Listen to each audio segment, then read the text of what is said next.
Alhamdulillah nahmaduhu wa nasta'inuhu wa nastaghfiruhu wa nu'minu bihi wa natawakkalu alayhi. Wa na'udzu billahi min shururi anfusina wa min sayyiati a'malina. Man yahdihillahu fala mudilla lahu wa man yudlilhu fala hadiya lahu. Asyhadu an la ilaha illallah wa asyhadu anna Muhammadan abduhu wa rasuluh. Sallallahu alaihi wasallam tabaraka wa salama tasliman kasiran kasira amma ba'd. Bismillahirrahmanirrahim. Wa man ahsanu qawlan mimman da'a ila Allah wa amila salihan wa qala innani minal muslimin. My dear brothers and respected elders, Allah subhanahu wa ta'ala is the one who has created us, and He has given us children in order to increase the number of men and women who are living in this world. We proliferate in numbers, so much so that almost the entire world are full with us. We used to be very small at the time of Noah. And Allah subhanahu wa ta'ala, Noah alayhi salam asked Allah to destroy the people who are against him, to make them completely annihilated from the surface of the earth. Allah accepted his prayer, his dua, and Allah saved the remnants of the people. And all of them are those who believe in Noah. And yet, after Noah had passed away, they started again to worship the idols. And Allah sends again another prophet of Allah. So the stories goes on and on. After the coming of one prophet of Allah, then the prophet of Allah died, passed away, then they start again. So what Noah was intended to do, or intended to do, is that he asked Allah to kill or to destroy all those whom he does not believe in him, because he said even if they give birth, they will give birth to children who will go against me. So the way how to make sure that this world is only inhabited by those who are believers is to destroy them, and after that the world will be full with people who believe in Him, and believe in Allah. But that doesn't work that way. After those who disbelieve in Noah has been destroyed, all on the ark who are traveling with Noah are the believers. But the descendant of these so-called believers later on turn out, many of them, into the disbelievers. Allah subhanahu wa ta'ala said that after they were, after the flood, they were stranded in a mountain. Then Allah gave them the knowledge on how to build boats, small boats, because they already make a ship. With the boat, Allah teach them how to earn a living through fishing. So they learn fishing, they learn how to make money, and then many become disbelievers. They don't know how to sail before, how to make ships, how to make small ships. But after no time, men start to learn. At the time of Prophet Idris, men start to learn how to woven clothes. how to read, write. So all the skills which we are inherited nowadays is all from all the things which has been taught to the messengers, like making, iron clothes, taught to Nabi Daud alayhi salam. Because other than the Prophet Allah, they don't have any connection with Allah. They don't receive any revelation, so they don't know. And the knowledge all is this Allah. Making clothes, making iron clothes, how to earn a living, making farming and all this. What to eat, what not to eat. Allah is the one who teaches. It's not that we are clever. If Allah do not teach us, we will know nothing. So my dear brothers, Allah subhanahu wa ta'ala give us the Quran, later on, Kitab, to teach us how to live, so that we become successful. All come from Him. The guidance to the right path from Him, how to eat, how to work, all come from Him. He has created us and He has taught us many things. To this day, that we know many things. Who teaches us how to use that phone, the cell phone? Who teaches, who's the inventor? The inventor to make the phones. No, the small phone. Steve Jobs. Nothing than Allah Ta'ala. Who teaches those who make the car, who make the phone, who make the electric? It's not there actually, but we didn't see Allah teaches yet. But it's actually Allah who teaches and will give all the knowledge to us, to make us able to live in this world with comfort. Allah says, I'm the one who created them alone, without wealth, without children, and I endowed them with wealth and children. Leave them to me, O Prophet of Allah, to deal with them. They have nothing. I've created them with nothing. I can make them to have nothing also. I can easily destroy them if they go against you. Leave them to me. So Allah subhanahu wa ta'ala is the owner of everything. We don't own anything actually, but we are thinking of it, that we own this. Only having a little piece of land, like Rashidi, feels so proud. That land belongs to Allah. All the lands in this world, the whole universe, everything what you name it, belongs to Allah. We have none. We have none. We are born alone, without anything. We don't even have clothes. And yet, then we know how to clothe ourselves, how to build a house, how to drive a car, and then we become proud and arrogant and ungrateful to Allah. And you just think about it. Do you really own all the things that you have now? Or someone else own it?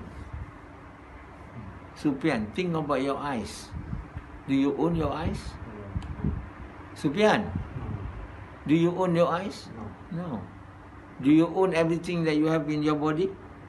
No. Because Allah can make it see. If Allah makes Sufyan become blind today, no? Whatever means lah, accident or having disease which cannot be cured, and then suddenly Sufyan is walking with a stick. Do you think Sufyan has desire to marry with that girl anymore? Or that desire completely vanish? You know, the fact that Allah has given us eyes to see, we tend to have so many desires, to have so many things. Because we can see with the eyes the beauty of the world. So we want something beautiful. You know, a house must be beautiful, a car must be beautiful. But if we don't have our eyes, we only want to eat. That's about all we want. We don't need to have a beautiful car, beautiful wife. We just have to have sex, that's all. And we just want to eat, and that's all. We don't care much about the house that we live, the car that we drive. So I met one patient of mine. He's from Langkawi. He said, "Doctor, I used to have so much desire for this world, but now I have none. I only want to see," he said. "I lose all desire." So this is what will happen to us, and we lose our eyesight. We never think about this. But ask the blind people, not the blind people, truly blind. So can Allah make Sufyan to be blind? Can or not? Surely can. Who has given him the eye? But now he doesn't worry. He used his eyes to disobey Allah. He used his ear to disobey Allah. Rashidi used his mouth to disobey Allah. So we are ungrateful. We are using the thing that Allah has given for us not for His wishes, but for our own wishes. Allah will deal with Sufyan alone. We leave Allah to deal with him. Sufyan Gombak. You know, if he's ungrateful, Allah will make him blind. Allah will make him paralyzed. He cannot walk. Yeah. He can never go to work. Rashidi too. You just think about this. How much you have to be grateful for what Allah has given us. To be grateful means to use it according to His wishes. To be used for obeying the order of our eyes, our mind, our soul, the whole entire, our wealth, our car, our house, are to be used for His pleasure.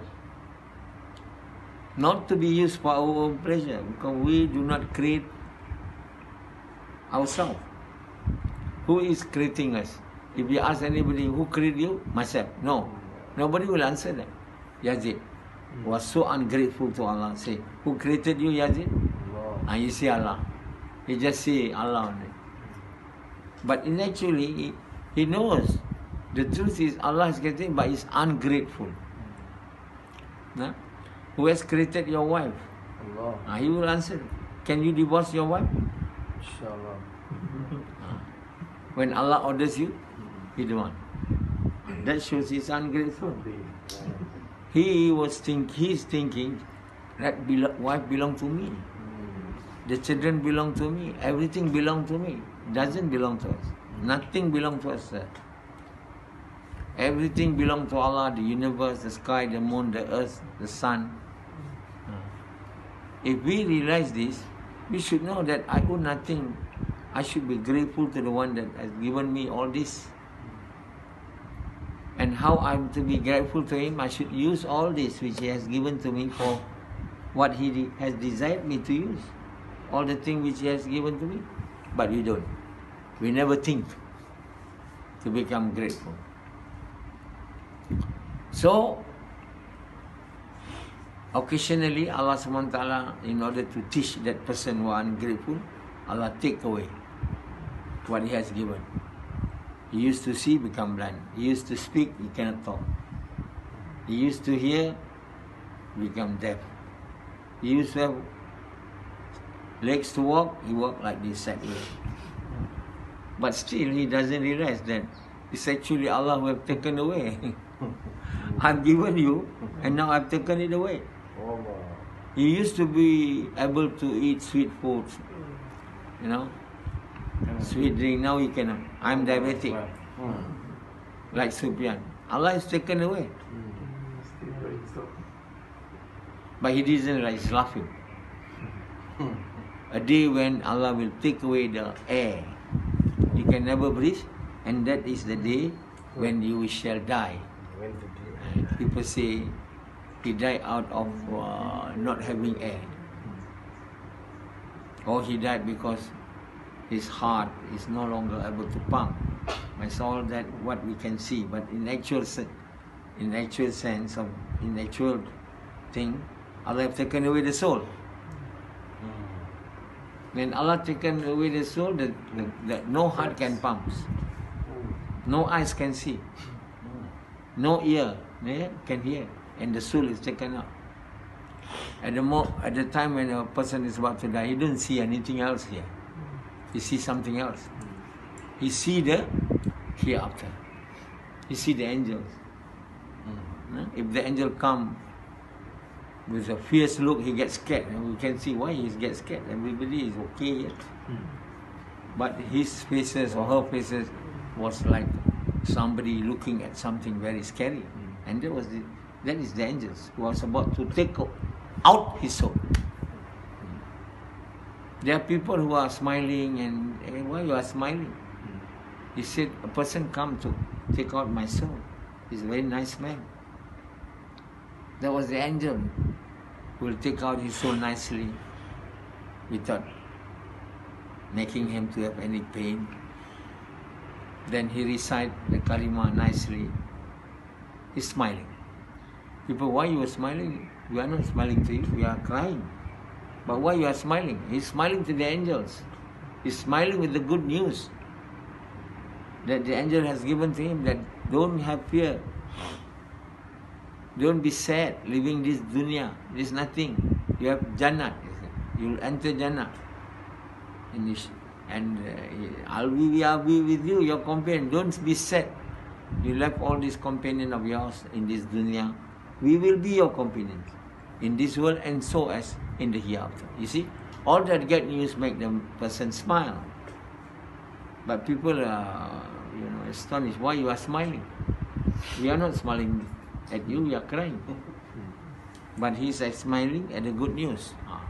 So he's no longer be able to see this. He's seeing something else. Understand? So we have eyes but cannot see the world now. Anything we can. That is the day, the time when we are about to leave this world. So Rasulullah knows that. He said, this is the last day of my dunya and the first day of my akhirah. So the Sahaba, start to see the faces of Rasulullah beaming with lights. Because the true lights of his faces enlightened at the time of his death. Example now, Samad cannot see the light in my eye, the light in my face. He said, I see only normal. But at times there are people who are able to see the light from my face. Allah has given him the vision. But Samad, no. I told him, do you see any light in my face? Samad? Can't even see. Aduh. What an eyes he has, only to see the worldly things. When we are only, to see the worldly thing, we cannot see the light in the nur, the light of the nur and the light of pious people. Because these eyes are looking at money only. Money and food, that's all. So my dear brothers, Allah is our honor. He is the creator.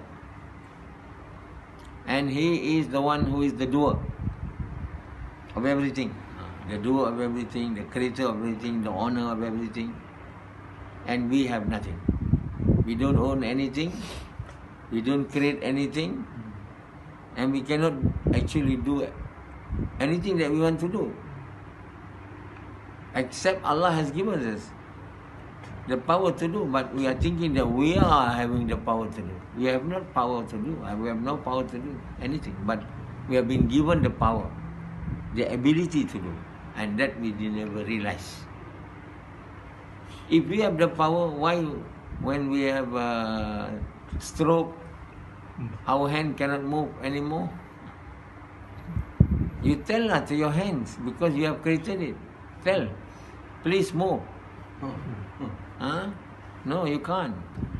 You can't make your eyes, which Allah has made blind to become able to see. You cannot make your legs, which are able to, Allah has made able to walk again when He has made it.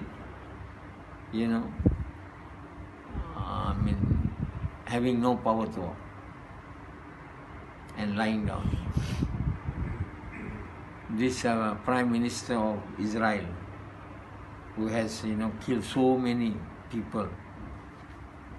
Allah make him having stroke and lie on the bed for so many years. Then only died. Who's his name?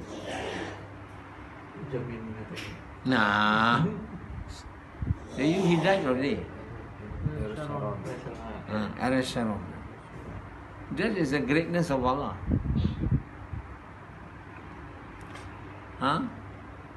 He is such a strong army person, such a strong politician, leader, ordered to kill all these Palestinians, destroyed their houses. You know what happened there? Allah make him unable to do anything, lying down for so many years. Do the Jews study this? Think about it? No. They never think about it. They never think that Allah has made Ariel Sharon to be unable to do anything when once he was so powerful. Seems to be so powerful, but he's not powerful also. Allah has made him, but he has misused his power. And Allah turned him to become in the condition where he cannot do anything. The people should learn this. Like Nathan, the present Prime Minister. Nathan Chayu. Nathan Chayu? What is his name? Netanyahu.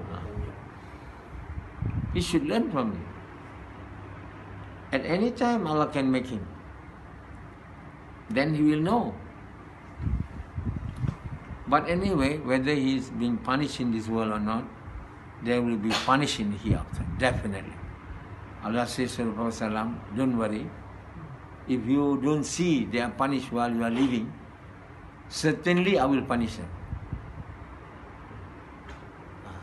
Those who disobeyed Allah subhanahu wa ta'ala, who disobeyed the messenger of Allah, who denied the messenger of Allah, can never be able to escape from the punishment of Allah.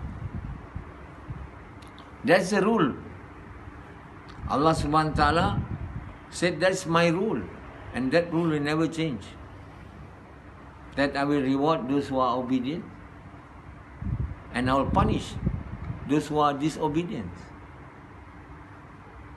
I've given both of them, the religion and the prophets, to convey to them my messages and the book. There are some who obey and some who believe, and there are some who doesn't. So what is fair to Allah is to reward the obedience and to punish the disobedience. Allah cannot punish the obedient and reward the disobedience. That is against His justice. So everybody will reap the fruits of their actions, either good action or bad action. So we have to think about doing good actions, not evil actions, not according to our wishes and desires, but according to the desires of Allah. In order to do that, first and foremost, we must have the belief in Allah. The belief is not in our mouth. Belief is not in our heart. In our heart. What is heart is not in that physical heart. The heart is a belief. The belief is something that in the soul.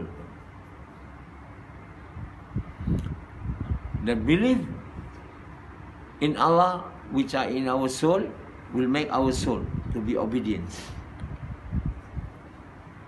to the order of Allah.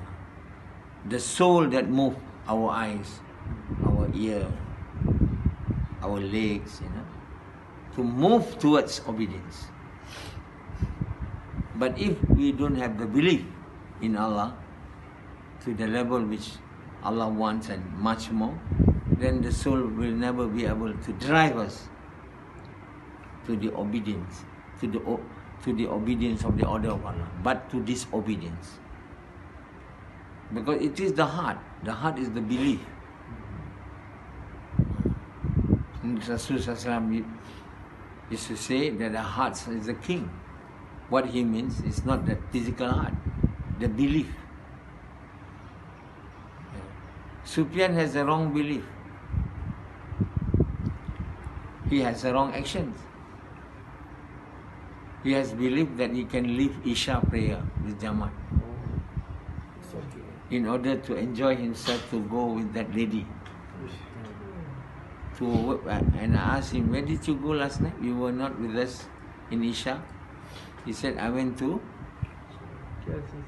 No, he went to... No. They went to a place where buying and selling furniture. What that's called? IKEA. He said he go with his son. He's telling lies. He's not going with his son, but with other girls. And then he went to a picnic, he said. He still have desire to do all this. Although he's about 40 over. But because he want to marry that girl anyhow. So he has to follow suit to desire of that girl. Going bathing and this and that. Trying to, catch the fish. So you must give them bites, baits. So he's doing that now, at the expense of obedience to Allah. Because of his belief that the one who will give him the girl is me. Either I do to it the way she's pleased or not. If I'm not doing this, I will not get her. I will. She'll be taken away from. I will leave me. So he doesn't believe that Allah give him the lady. He believes his work. How much he put effort on that. So he is ready to leave pray Isha with Jamaat.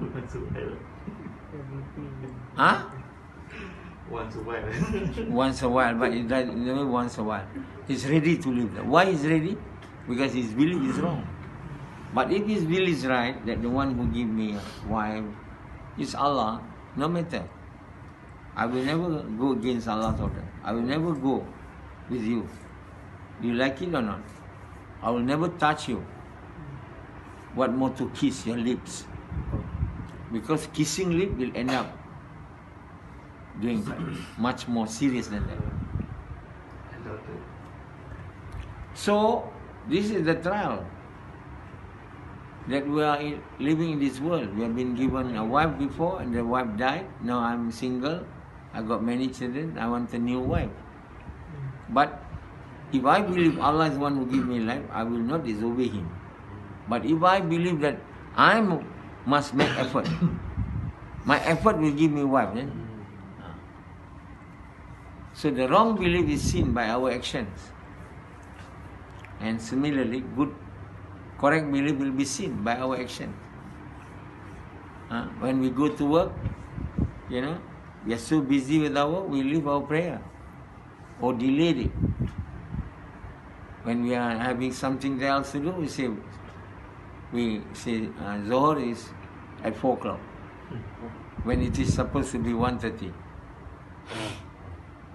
Then 4 o'clock, we forget. Then already entered Asar prayer. Still not praying, because still busy. There's so many people who don't even pray, don't even think of praying. Because they don't think, they don't believe that they are the servant of Allah. Now, we are the servant of Allah. We have been created by Him. We have to obey Him and to make Him pleased. If we don't do that, then He will let us to be, for a little while, to be happy, but soon He will give us some punishment in this world. Then we start to realize, oh, Allah is seeing me. Allah is, actually I was thinking, He was not seeing, I'm doing all my, whatever I want to do, I do. I was thinking Allah is not seeing, watching. Allah said, in order to tell you that I'm watching you, I'm now giving you some punishment. Why Allah give punishment to some people in this world? So that people are reminded that there is Allah. So that people are reminded to believe in Allah. Why Allah sends Prophet? Why Allah sends the night of Prophet? Why Allah sends Quran? All that is to remind us. Because He loves us. He wants us to be on the correct path so that we will not have to suffer the punishment which are so severe in the hereafter. Nobody will ever be able to bear that punishment. Allah knows. This is so severe. Allah do not want us, because of that, we don't die in a state of disbelief in Allah. And to do that, Allah reminds us by giving us some punishment in whatever form. So we must see the disease that Allah has given us, whatever it is a punishment. Don't wait until the punishment comes, then only we want to change. Change now. Do it. Make a decision to follow, to believe in Allah, to believe in the Prophet Sallam, to obey Allah in the way of Muhammad Sallam with the intention to please Allah. Then Allah has promised to these people that He will make him successful in this world and in the life to come.